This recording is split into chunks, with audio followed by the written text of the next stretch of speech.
यीशु मसीह धर्म नहीं बदलता, यीशु मसीह जीवनों को बदलता है। मैंने कहा यीशु मसीह धर्म नहीं बदलता, यीशु मसीह जीवनों को बदलने वाला परमेश्वर है।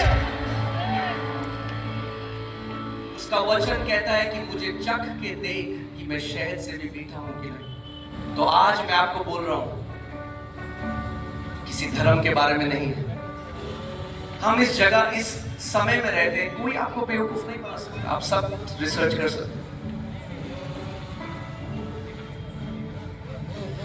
आज लोगों की समझ में नहीं आता क्यों भीड़ों की भीड़, लाखों लोग यीशु के पास क्यों जा रहे हैं। सारी जातियों से, पंजाबी, मद्रासी, गुजराती, बंगाली, शर्मा, वर्मा, सारे लोग क्यों यीशु के पीछे जा रहे हैं? क्योंकि वो जिंदा खुदा है। किसी धर्म में बांध नहीं सकते उसे। आमीन।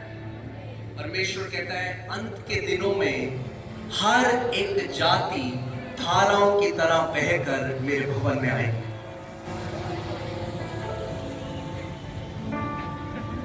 आज रात उद्धार की रात है, आज रात चंगाई की रात है, आज रात